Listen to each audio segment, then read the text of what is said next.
Welcome to Feed the Beast Monster. I'm Czsurvivor, and today we've got a lot of things to do, but not lots of time to do it. So let's dive in.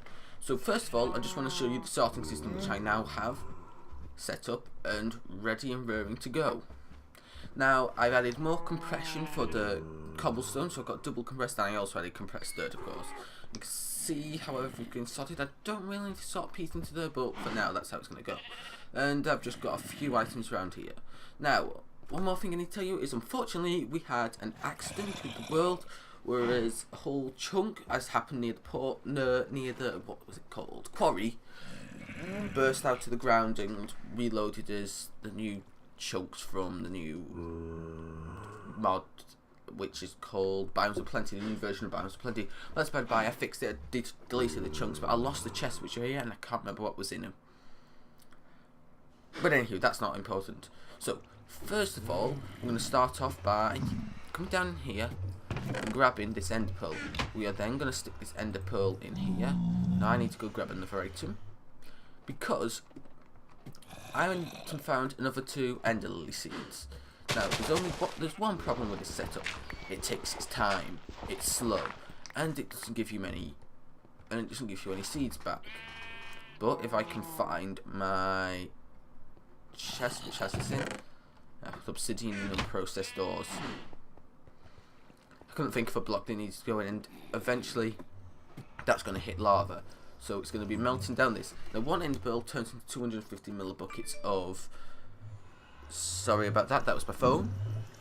Turns into 250 millibuckets of ender, what's it called?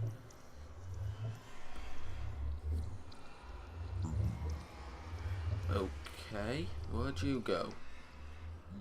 Why are you... Oh. Well, let's see. Well, we know how to fix this problem if we switch you around. You should pump that back in here, shouldn't you? I don't know. 1 minute whilst I sort this out. So now that I've fixed that down, let's have a look at this. So I want to create endstone. Now there's 2 ways to create endstone that I was thinking about. I can either take 72 millibuckets of resonating ender and pour it over obsidian, or I can take 250 millibuckets and pour it over sandstone. Now I think I'm going to go with the 72 millibuckets because I have more obsidian than I do have ender pearls. So what I'm going to do is just do this. Now I'm going to need 3, but I think I'll make as many. Yeah, if I'll click on it, it's this. Now why do I want to do this? Well, as I was showing before, once it's done, we'll have a look how much and do we have left. We have more than 2 buckets, that's okay. I'll need more in the future, but for now this will do. And I want to put these on here. Now, how does endstone work with ender lily seeds?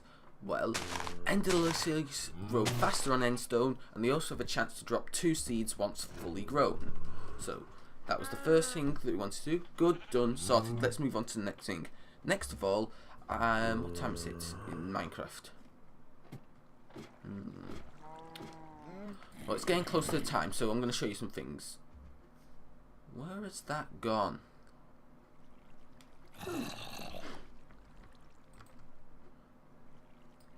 Well, apparently I found a portal gun, because I did have a portal gun, and that's the reason why that chunk glitch happened right here, is because of forced chunk loading and stuff. It doesn't quite understand working properly and stuff.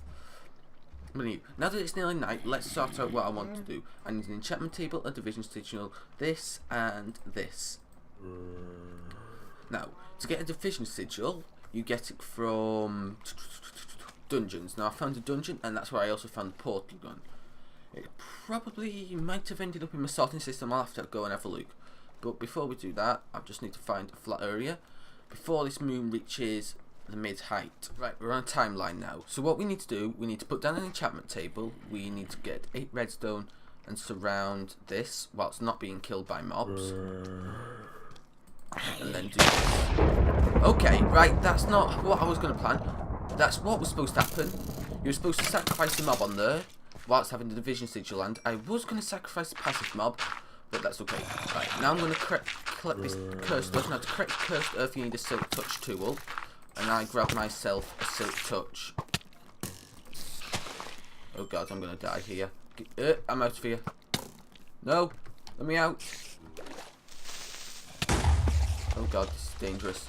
Right, 1 minute. One thing to note, that cursed earth does burn up in the daylight, and it does spread like normal grass. So I think 33 blocks will be enough, and I'll just leave that to burn. Right, so that wasn't explained very well just then. So let me explain it now.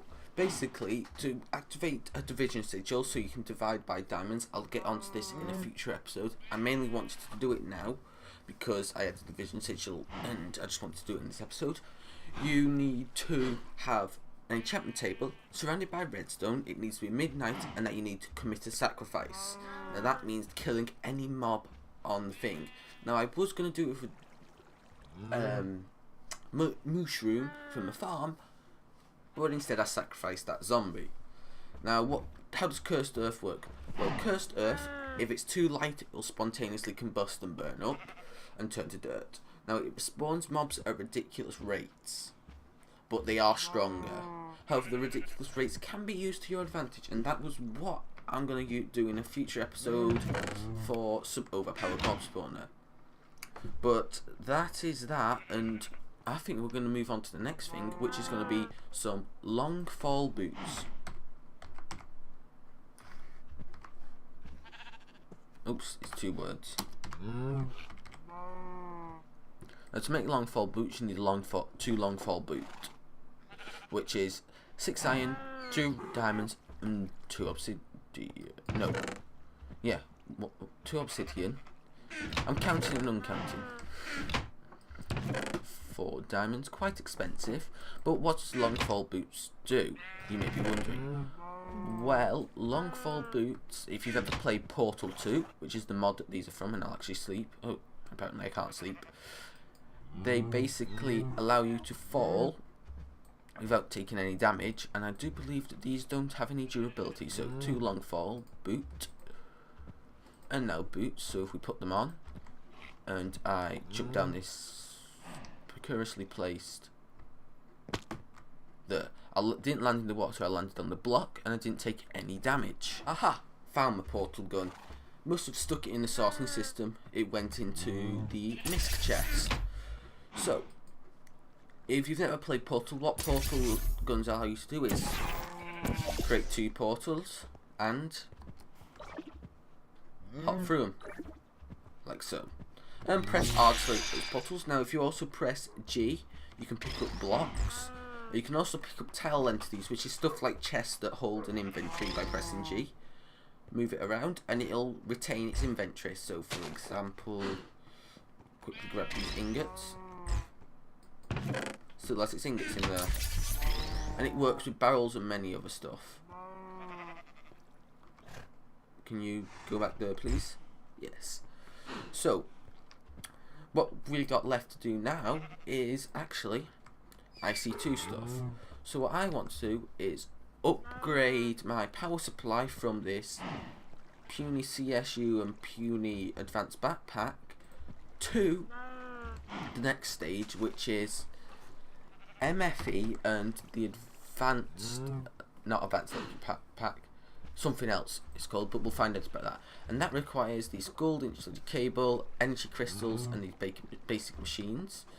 So let's get started. So I need, let's see, a piece of gold, 8 iron,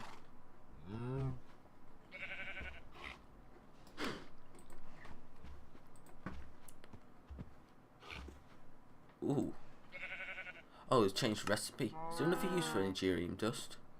Oh, he's made it cheaper to make glass fiber cables. Good on him. Right, basically when you made Energirium dust before, you used to only get 1 Energirium dust, which meant crafting these glass fiber cables was very expensive, which would require 8 diamonds for 1 cable.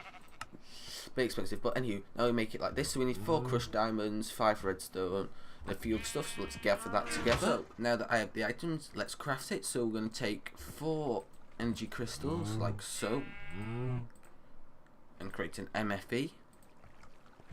And then we're going to go over to this, put 2 energy crystals here, and create an energy pack, which is the next tier of power. Now, if I just check that 628...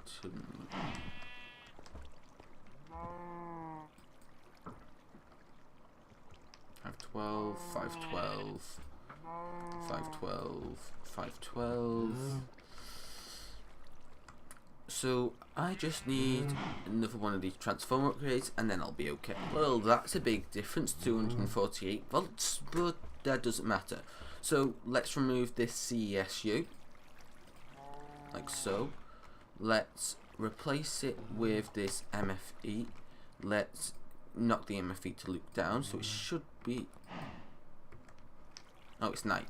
1 second whilst I have a sleep. Aha, charging perfectly. So we can retire this advanced backpack and replace it with the CES, the energy pack, but this requires a lot of energy and so does this, so we'll just leave it like that for now. Now what I also want to do is come up here and get up this bat box, take that, place this here, it's a bigger storage, and I also need that back box or something. And my mic's this, not my mic, my headset's deciding to play up. You will fortunately not hear it because I've got me Snowball mic. But anywho, and what we want to do with this back box is make a jetpack. We can go back to one, and we want to make the electric jetpack. Why? Because the fuel jetpack is ridiculously stupid. So we need some iron, some advanced circuit, some glowstone, and of course that back box.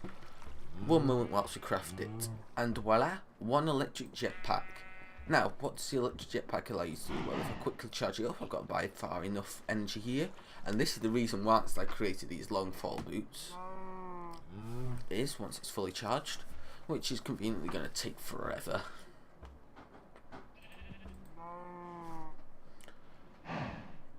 Is, if you haven't guessed, or if you haven't figured out what a jetpack does, I do believe you do know though, is allow you to fly. So if I, and I'm flying, now if I press the key that you use for, what's it called, changing mode industrial craft, so for the wrench, you press that. Whilst hovering, you'll change mode. Now I have that linked to my mouse. I have a button on my mouse to do that, so it's dead easy to change. And basically what hover mode allows you to do is not take fall damage, but flow down slightly. But the reason why I created the long fall boots is so I can do this. Makes knife lovely and easily. I'm just going to do a quick, better explanation on how the division sigil works. So if I shift right click on here, and I click T, you can see that it says activation ritual. Alter does not have a redstone circle, so you need to surround it with 8 redstone dust. Alter cannot see the moon, so it needs a direct path to the sky. Alter has sufficient natural earth, so it needs natural blocks beneath it. Doesn't have enough of that. Yeah, it does have. Altar must not be lit by outside sources, so it cannot be lit by torches or anything like that. And it must be done at midnight. And then, upon all those criteria being available, you have to kill the mob, as I did so before. And that is basically how to get an active division sigil. And what an active division sigil allows you to create is unstable ingots, which are very peculiar, as for they will explode 10 seconds after you're crafting them. But you can create some very nifty stuff, and I wonder how that block actually, if that block has any special abilities. But you can see there's some very cool stuff. Now what I want to do is build the builder's wand, and is there another block thing that I want to build? Not as yet. Portal talk, maybe next episode, maybe the episode after that. So what we need is an iron, a diamond, and we've used a lot of diamonds this episode, nearly half a stack, and a Do I have any sticks? Yes. So we're going to quickly create this. Now you have to craft this in a regular crafting table. So you cannot do it in an AE network. Now as soon as I craft this, it starts counting down. It gets redder and redder and redder. And after 10 seconds, it goes boom. And I don't want to see that. Now this builder's wand allows you to build very, very effectively. Do I have... oh, here, some stone. So if I take this builder's wand, you can see how it's giving these white outlines. And if I right click now, it'll build whatever blocks you're looking at in a... like, so as you can see, it's a bit awkward to explain, but if you're building a big tall wall, it can be very good. But that's not what we're going to be doing. What we're going to be doing is trying to find a location to build a base. Because I've decided that I'm not going to go with that circular hole as I said at the beginning, and I'm going to go and find somewhere that's nice and flat and nice and green. So, one moment whilst I go find somewhere to build my base. I think I may have found the perfect location for my base. Right in this giant plains area. Now I can level out some of this area if I need to be, but I do think this will be good enough. Now whilst I'm here, just want to check something. No, I'm thinking of the wrong thing. But I think this is where I'm going to build my base. No, I don't think I'm going to go with anything too fancy. I think I might go with something big and tall, but it's not going to be large in ground mass it's going to cover. It's going to be very high. Whereas my last build spread across the ocean floor. What was it, like 200 blocks across plus? I think this one's just going to be a bit smaller, a bit more tame. That one looked nice and all, but took way too long to build, especially with it being under the ocean. But that's all we got time for doing today's episode. So, thanks for watching. I hope you enjoyed this video. Please subscribe if you're new to the channel. Leave a like. Stay well, and Survivor out.